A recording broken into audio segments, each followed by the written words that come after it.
Ralph Waldo Emerson, the poet and philosopher, said, "Do the thing you fear, and the death of fear is certain."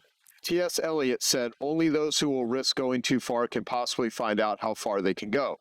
Sounds pretty simple, yet doing what you fear isn't easy. What is easy is not doing what you fear. In February, you heard Akshay talk about his fears about crossing Antarctica alone, pulling a 400-pound sled with only a 5% chance of success of doing it, so he could very much die. Yet he's facing his fears and is going to do it. Of course, you aren't going to do something that's scary, yet you do have fears. The fear of failure, fear of success, fear of heights, fear of death, fear of speaking in front of a group. Yes, there are lots of fears. However, when you have the correct mindset, you can not only face your fears, you can overcome them, and as Emerson said, then they die. This is a subject of Paul Goyette's that Paul Goyette knows a lot about. Because he's done lots of scary things that he was fearful of doing. Yet he created a mindset that's helped him use fear to fuel accomplishment that he's going to share with you. Paul is a lawyer by profession and a serial entrepreneur by design. As the owner of a law firm with 45 employees, he's been a trial lawyer defending police officers and public safety employees. Paul has taken 54 cases to jury trial verdict and has had an amazing 96% win percentage. Plus, as a serial entrepreneur, he's founded or co-founded 15 other businesses, everything from a collection agency to a gold trading company to a commercial real estate firm, plus an expedition adventure racing company. Paul is not afraid to step out of his comfort zone and face his fears, and hopefully you will too when you hear his 10-minute talk, titled Making Fear Your Superpower. Please help me welcome Paul Goyette. Thanks, Joe. Thank you. All right, what do you all fear? What are your doubts? What are your anxieties? What are you afraid of? If you're all thinking in this room, underachievers, say, yeah, I don't fear anything. You're lying to yourself. What are you afraid of? You're afraid of dying? You're afraid? I don't think so. More, you're afraid of rejection, being laughed at, maybe losing money. As entrepreneurs, we're afraid of all the business things. Did we get into the deal too late? Did we get into the deal too soon? Is the product we're launching too early, too late? What are we afraid of? What are we afraid of? Mine is heights, among other things, including the CCP. And I think even pelvic floor I'm afraid of now. I didn't, which I didn't even know I had one, but I do. So I'm concerned about the gooch fall. So I'm afraid of that. And the thing about fear is, the real question is, why confront your fear? Because it's hard to. It's hard to confront your fear. What I'm going to talk about here is not easy. It takes hyper-focused effort, mindset for the things I'm talking about. It's easier not to. So you're always going to have that question in your mind, it's easier not to. Why should I even mess with it? And why does it even matter? Why should you even care about fear? Why, God, whatever, it's lunchtime, I want to go eat. Why should I even care about this? Well, fear is an insidious little bastard. It is the most powerful human emotion. Governments use it to get us to do things, to be compliant, to do this or that, to vote a certain way. The media uses it, pounds it into your head 24 hours a 7, 24/7, to buy things, to do things, to think a certain way. Your business partners use it. Your competitors certainly use it. Your friends, your family might use it.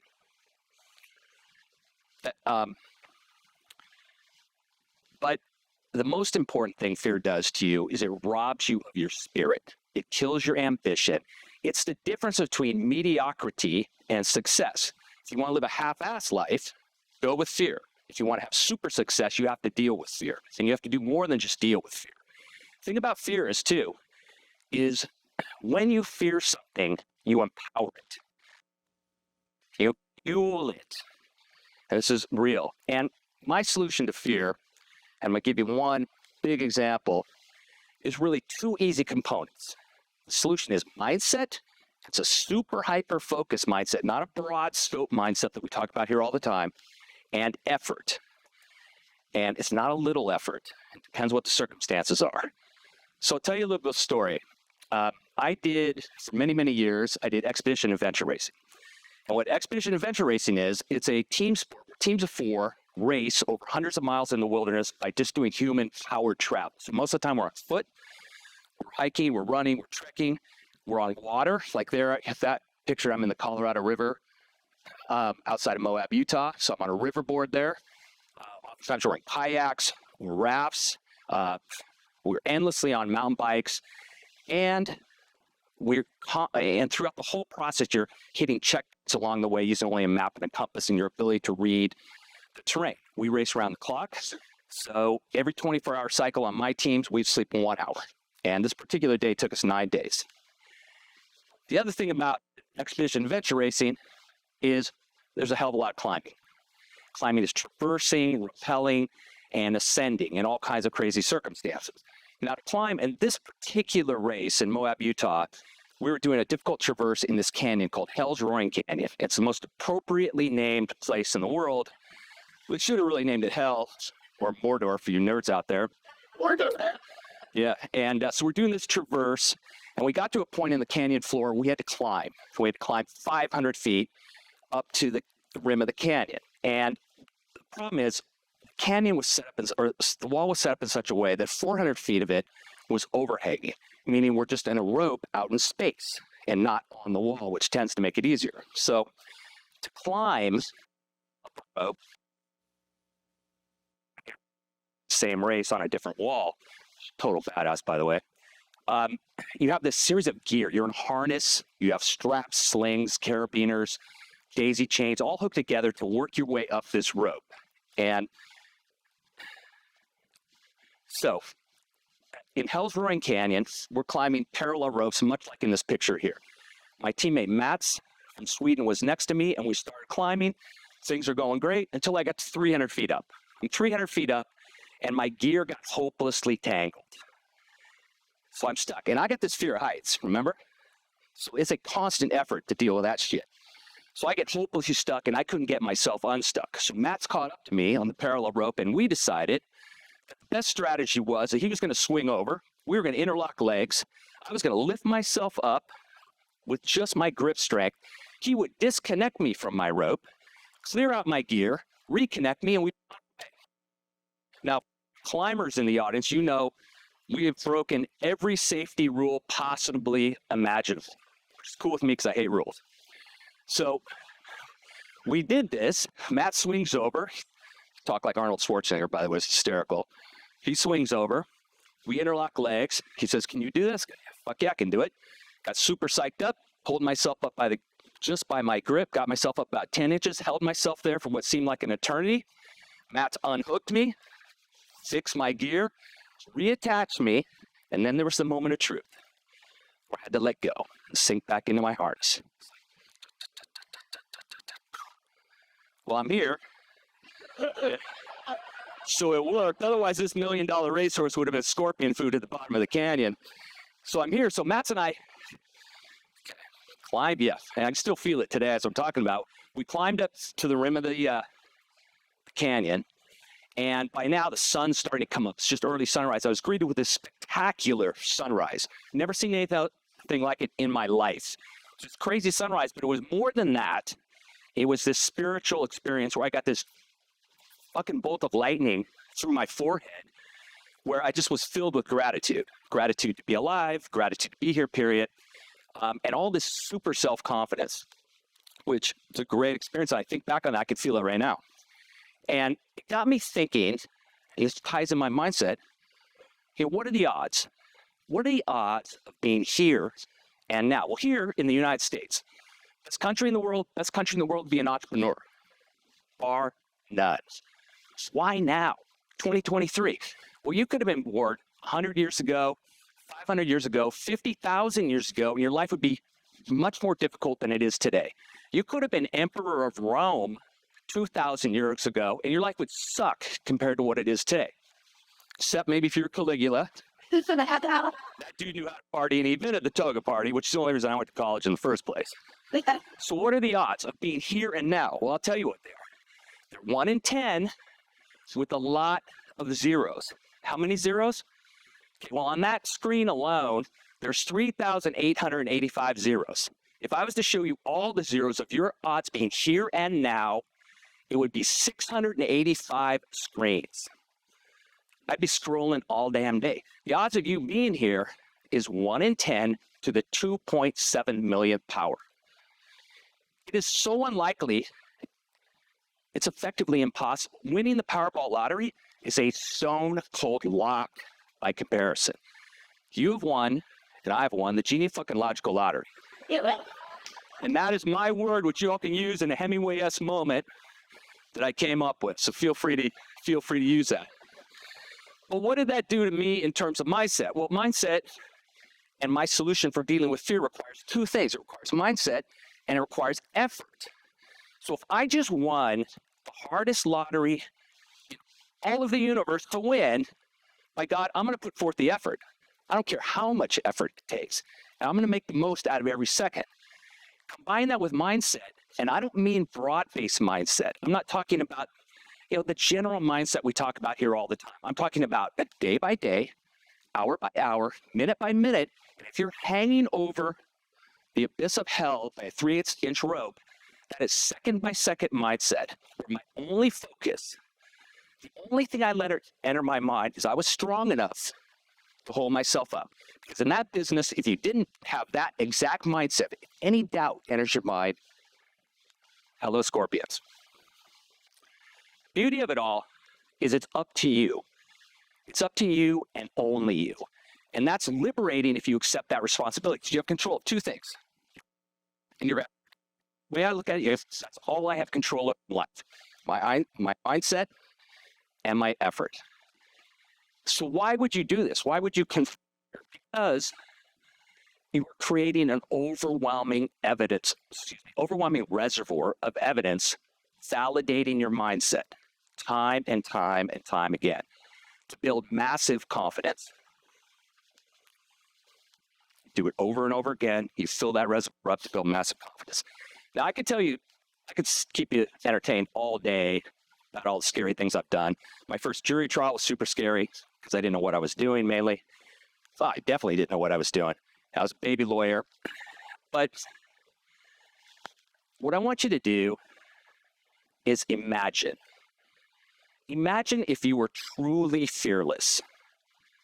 Fear, doubt, anxiety, and the biggest epidemic that's ever affected the United States or the world, not COVID-19, it's the fear of being uncomfortable, the avoidance of discomfort. Imagine that wasn't an issue for you. Imagine how that would feel. Imagine the emotion you would feel if you were truly fearless, and immerse yourself in that emotion. Then, fear, doubt, and anxiety is creeping up on you. It's coming up on you, sneaking up from you behind you, get that feeling. And instead of trying to avoid fear, instead of being afraid of fear, you turn to it and you use it. You grab it, you look at in the eye, you punch it in the face, and you turn it into jet fuel to get you to your huge future that we're all trying to see. What if, instead of dodging fear and avoiding it, you could chase it down and turn it into your power? What if you're afraid of climbing, but you got on that rope and then you got stuck, and that through mindset alone, I was able to get myself out of that situation? What if you could do that? Well, you can do that. Hell, if I could do it, you certainly can do it. You take that mindset, that not broad-based mindset, but that super focused, intense mindset that lets in one thought and one thought only.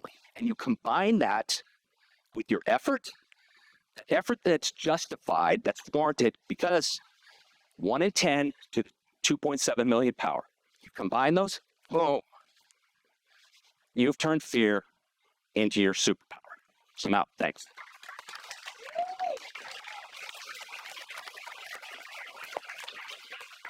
Awesome. Thank you. That's great. Thanks, Joe.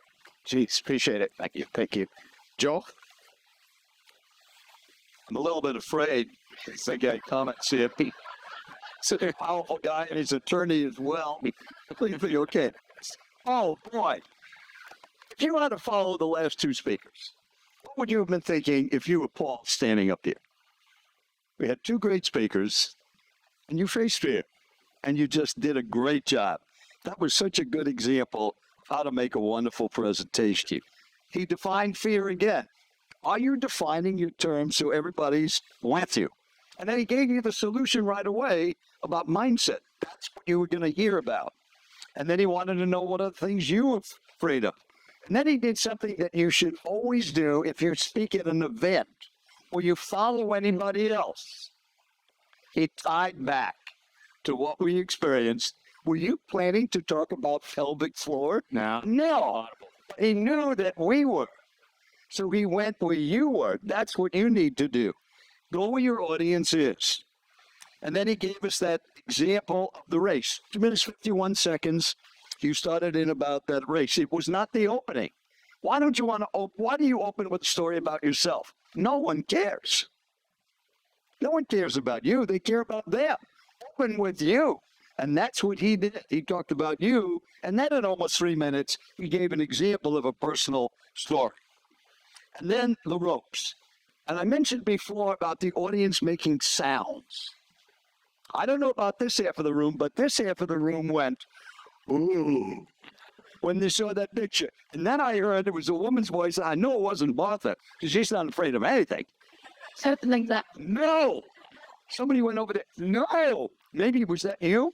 No. What does that say?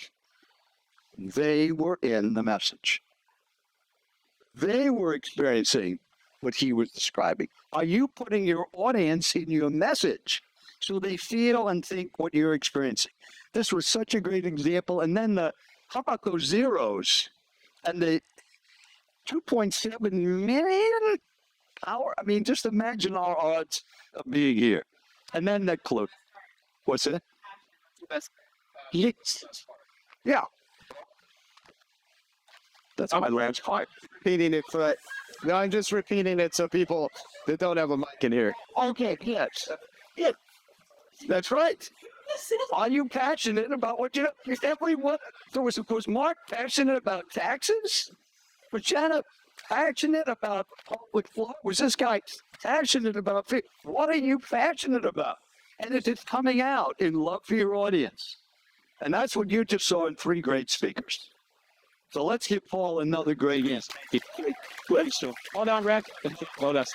I'm going to keep this short because of lunch and stuff. Can you send this to Dr. Cialdini back there?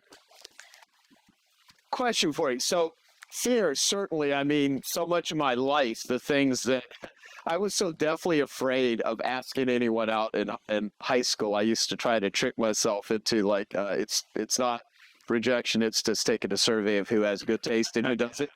And, and there was a lot of people that rejected me that have really good taste. So the thing is, when it comes to fear and influencing yourself, not influencing others, but influencing ourselves, I think that's one of the hardest sales jobs that we have to do is, where does fear self-influence? How would you define or describe that, Robert?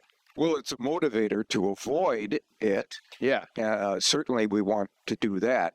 But I think the most important thing is to recognize that it's a powerful source for change. May not be in the right direction, but the truth is, if you look across the whole literature of motivation, bad is stronger than good. Yeah. Bad is stronger than good, right? What we just saw and what JJ did yesterday is to give you a worse version of bad to avoid than the one that you're considering right now. Right? And that's what we just saw. That's what JJ did. You think doing exercise every day is bad. You think watching it. How about having one of your loved ones have to lift you off the toilet? Right? Bad is stronger than lesser bad. Right. And that's what we saw here. The demotivating, the taking the spirit out of you consequence of not facing your fear is worse than the fear. Yeah, and for me, the thing that's worked for me, because I was super afraid of asking a girl out on a date back in high school, but I think for me, I got to the point pretty early, 20s, maybe late teen, where I would just make myself do it. And you learn, that was that reservoir of confidence I was building, I'd learned, yeah, sometimes it didn't work out, but most of the time it did, or it never was as bad as you thought it was going to be. That thing you were afraid of, a lot of times didn't materialize. It was sometimes it was not that big a deal. And then I also found that the biggest successes I had, that jury trial story, it's a long story, but it's really funny because I hijacked that case from my managing partner and I almost got fired over it. But I just took it. I didn't know what the hell I was doing, but I wanted to do it because I figured, okay, this is the quickest learning experience I'm going to get, is throw myself in the middle of this and convince my clients that it wasn't malpractice. So, but I just learned like trying it and doing it and learning, whoa, that wasn't as bad. And then biggest successes you get are where you face that hard fear, like the sunrise I saw, boom, and so repeatedly, so, and oftentimes I get myself into those situations just by poor judgment or exuberance or what have you. So I force myself into that situation. Okay. Yeah, very good. And boy, what else are you going to say? Have you ever read any Jerry Spence? Yeah. So how to argue and win every time. So what, when you go into trials and you're in these sort of intense pressure cooker situations, how do you, what you described here, I think leads up a lot to how you approach life. But how do you, is there anything, how you mentally prepare yourself to go into that sort of firing line? Yeah, well, big thing with doing trials, with jury trials, I've done a bunch of them. And you all could do it here. It's sales. It's sales. So we're trying to figure out ahead of time who's going to be in our jury pool, and we pick a jury based on who I think is going to know, like, and trust me. And that's the whole thing. And there's some really, really smart trial lawyers out there that get their asses kicked because they're liars and they're slimy, and you don't like them. That's how most lawyers are. So for me, it was always like, okay, I'm going to try to relate to these people. They're sitting in a box for days or weeks, and they don't want to be there. But I'm going to try to make this experience positive, if possible, for them. And I'm going to try to get them to like me, to trust me. I'm not going to oversell things. I'm certainly not going to lie to them. And so that tends to be what's most effective. It's really it's sales and human relations and that whole know, like, and trust concept that really applies to all of us, right? Sales and marketing. So, and one thing I was having, Martha here is, thanks to Evan Carmichael, part of looking at the messaging, branding her as, the world's most courageous woman. Yeah, hell yeah. And she's, what did you just do over the last weekend? She did such crazy shit. Yeah, I do crazy shit. Other than flying jets, constantly just trying to push my comfort zone. I paraglide for fun. I've done some mountain climbing, things like that. But I speak a lot about overcoming fear, similar messages. Yeah. And I thought last year I really normalized not feeling fear much anymore because it's just I've gotten so comfortable not having it present, if that makes sense. So I put myself out on last year a 5-day, 4-night, 100-mile solo trek on the Arizona Trail. And was just like, you got to fucking figure this out, McSally. Like, it's something like combat. And just put myself out of my comfort zone. I had to learn new skills. I had to face unknown things. Dealing with terrorists is one thing. Dealing with rattlesnakes and, rabid foxes was a totally different dynamic. So I just had to stretch myself. And I used some of the tools you talked about to get myself past those fears. And the curve from night 1, where I felt so uncomfortable, to night 4, where I was out under the stairs and I didn't want it to end, it was exponential. Yep. And so I had just one more case study to share, not just from combat, not just from running Ironmans and climbing mountains, but just last year. So yeah, last weekend I did the same. And then in a couple of days, I'm going out to the border and starting the hike on the Arizona Trail with somebody with my 6-hour, because this cartel's down there. But wanting to make sure she's not afraid and being her wingman to confront her fears as she starts the whole 800-mile trek. Yeah, it's liberating when you do that. It's amazing how once you get into it and then you've got it under control, yes. Confidence is just soaring. Yeah, so it's the same message. I say do things afraid. You have to face them. You then have to make a choice. And then it's like an athlete. You build muscle memory of I know what this feeling's like. And I know what to do next. And now I just build my confidence. And then you just you become friends with it and you face it, you empower it, you turn it into your jet fuel. Yeah. Beautiful message. Thank you. And we'll take one question online. That's it. So. Patty Ann. Come on. Let's show her on the screen. What's up, Patty Ann? Thank you. That was phenomenal. And I've had the pleasure of spending some time with Paul, and I would tell you, this man is fearless. So thank you for Thanks, bud. phenomenal. And then it's interesting. I do Evan Carmichael say once, do what makes you what you have to do what scares you. So I always remember that. that sometimes I actually want to share among others. So do you think that doesn't ever my